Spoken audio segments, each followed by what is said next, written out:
Welcome to Section 6 of Bash Camp.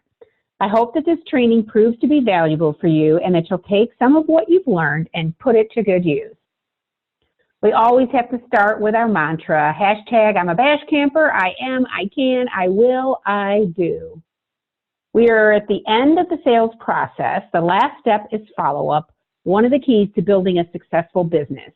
We hope to share in this training why follow-up should play an important part in your business. We've covered establishing goals and building trust, how to build relationships with contacts, sharing a compelling reason to book a Blend Bash, and keys to a $1,000 party, and to make the most of a party. We are now on to building customer loyalty. Selling consumable products creates a need for having a follow-up system to keep customers happy and serviced.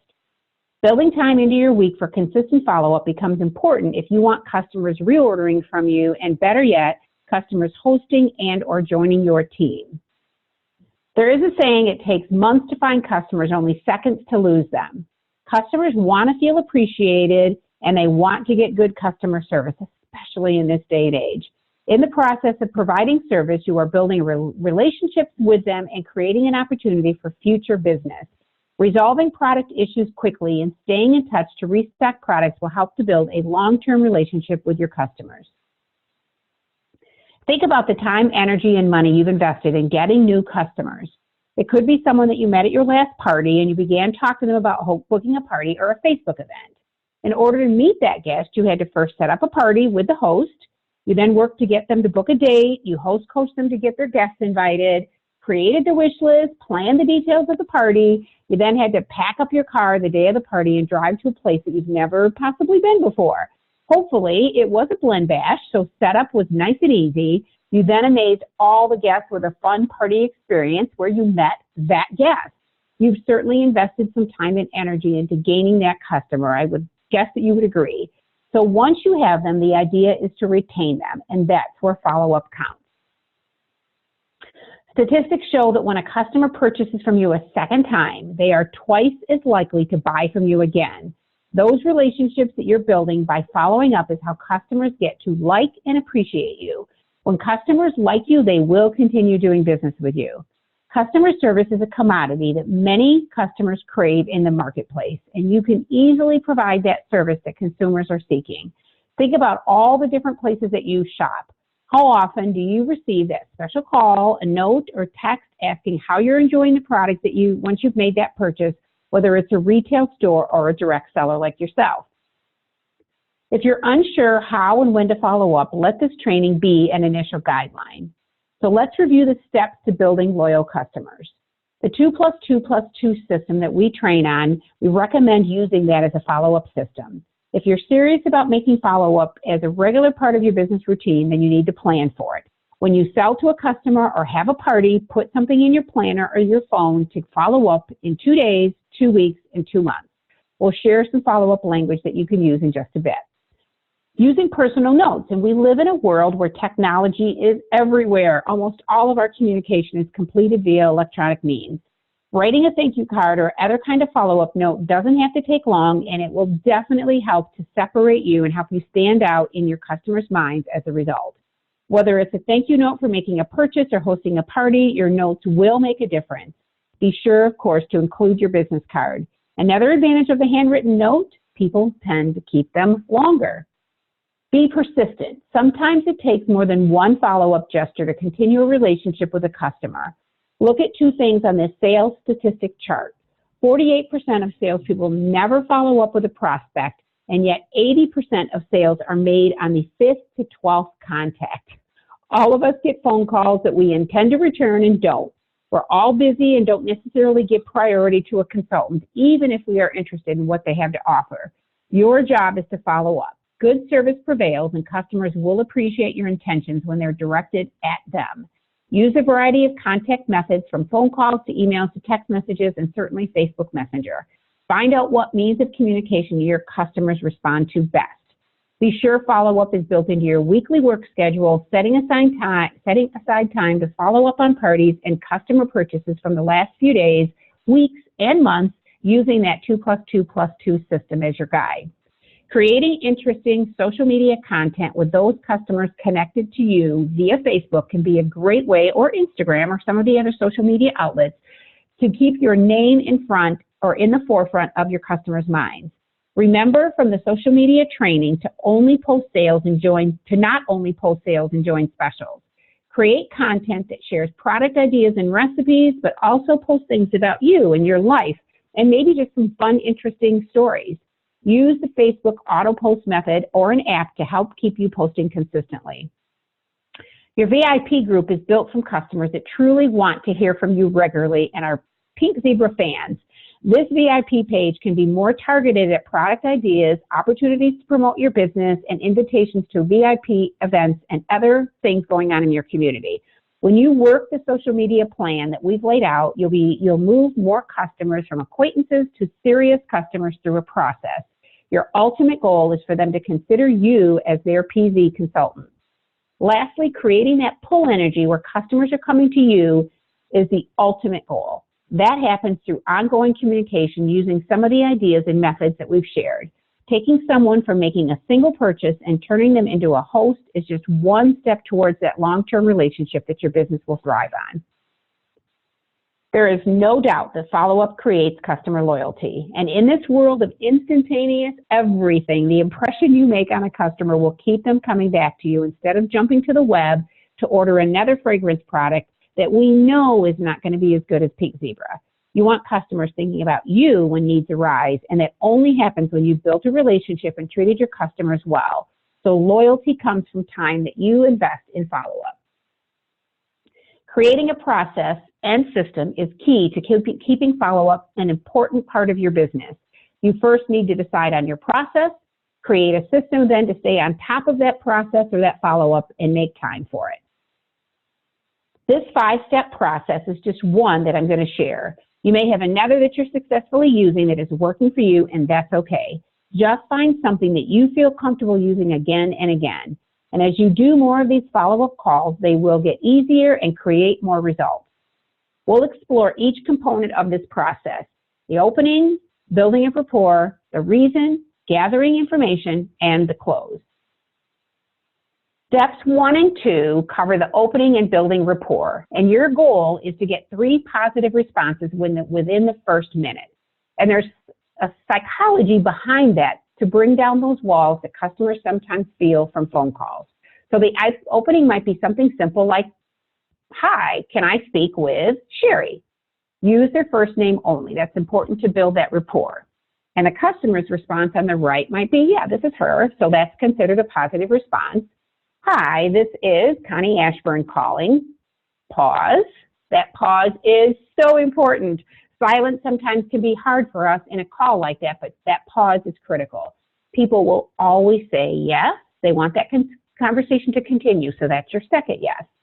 Building rapport. If you recall, we met at Sherry's party last week. We go to church together. We met at our kids' event last week, whatever the case might be. And they're going to say yes. "Oh, yes, I remember." Your third yes has happened.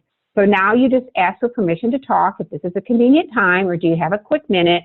Sure, now is fine. And if not, if they're running out the door to pick up kids from school, that's okay. What would be better for you later today or tomorrow? So you get some agreement on when you're going to reconnect. Step 3 is the reason. So the reason I'm calling is whatever that may be. So maybe it's a follow-up call. It's been about 2 months since your last order, and I was checking on your supply of sprinkles and whether you're ready to reorder or you want to add to your fragrance collection. Maybe share a favorite at that point, or what was a big seller this past month, or maybe what next month's Paisley pick is. Maybe it might be when you were at a party, you mentioned that you were interested in hosting in the future, so I was calling to see what day of the week works best for you. It might be an opportunity for you to follow up from an opportunity packet that you gave. So I was following up on the packet that you took home from the party and wondered how you would feel about getting together for 30 minutes to see if we can answer any questions. These types of follow-up can be done by a phone call, which I think is your most productive, but certainly using some of these words for texting or messenger. Just the key is to connect. So now step 4 is about gathering information. So this becomes a critical part of the process because customers may have a reason or an objection that they're using that holds them back from hosting or joining your team. And many times it's because they just don't have enough information to make an informed decision. So an excuse comes out first. They might be too busy, they don't know if they can make it work, whatever the case is.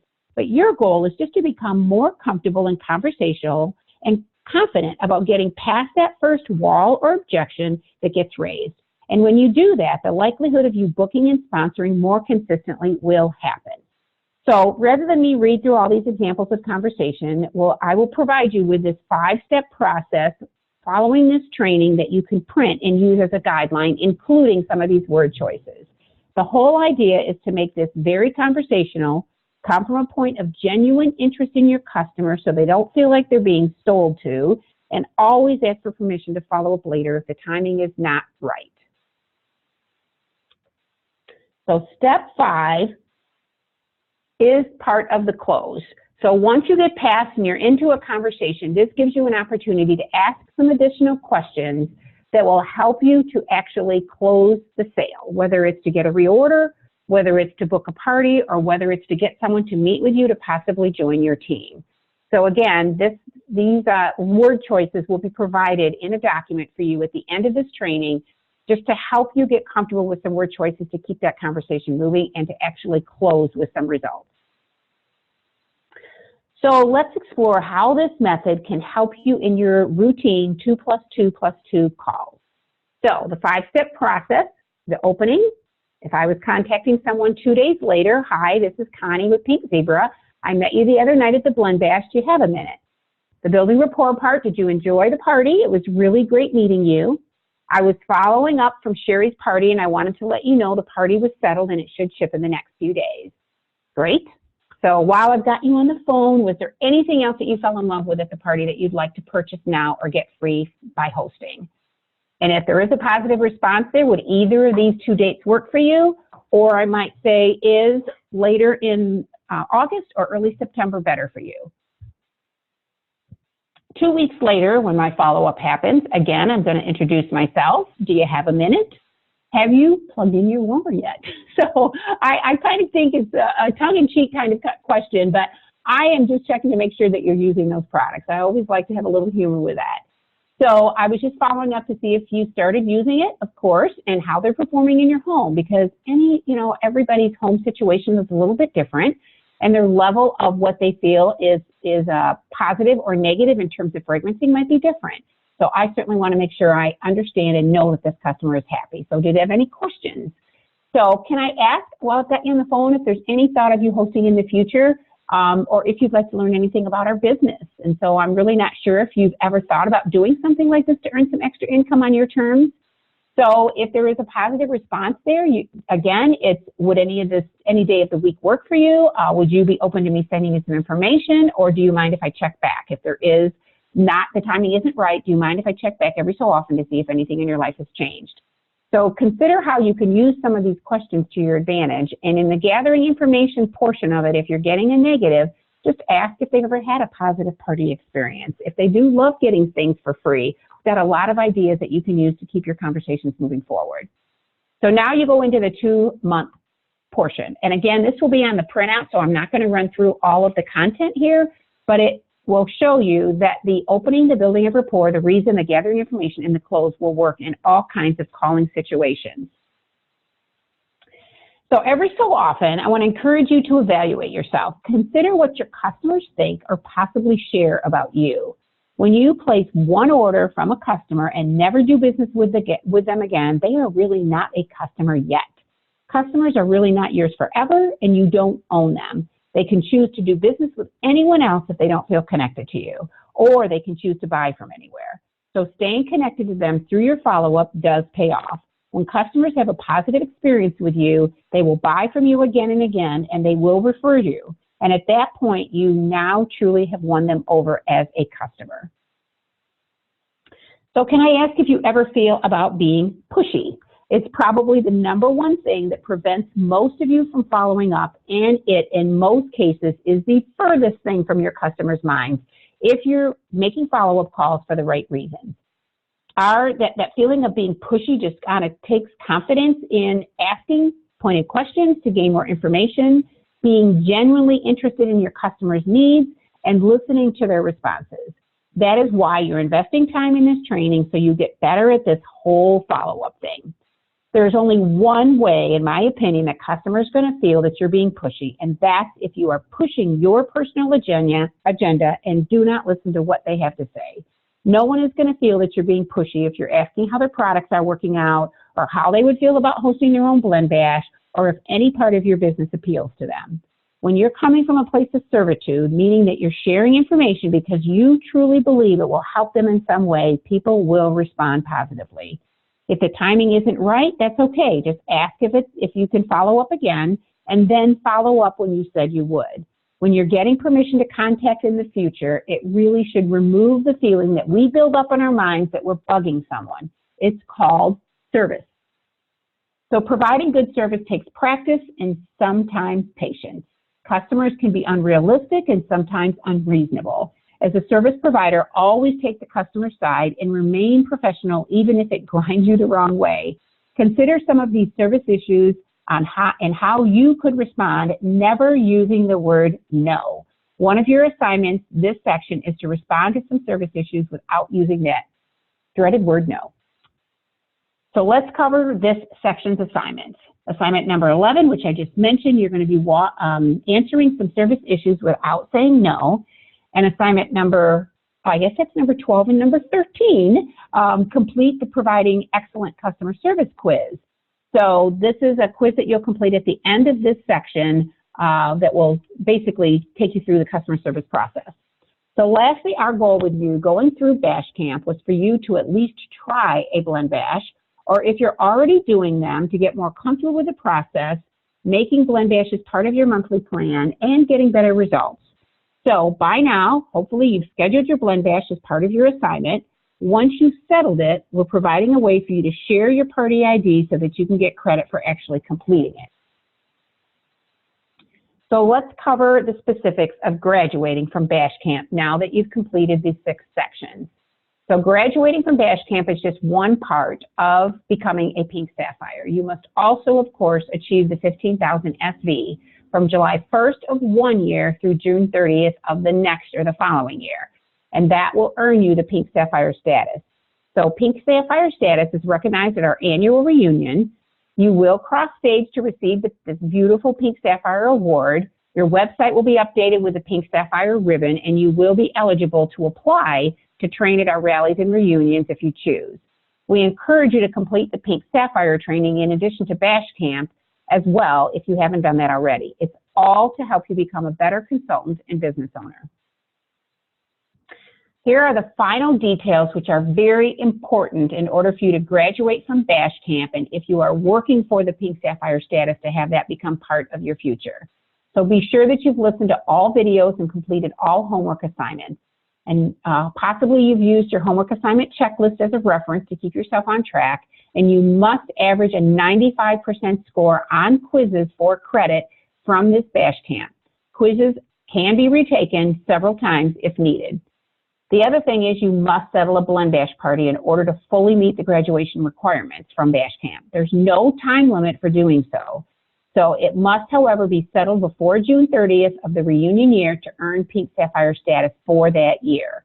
So if you complete the Bash Camp training in January and you don't settle a Blend Bash for 3 months after that, as long as it's settled by June 30th and you do that final assignment or survey that I'm going to talk about in just a moment, you'll meet that graduation requirement. Of course, the faster you do Blend Bash, the greater opportunity you have to add that to your business plan.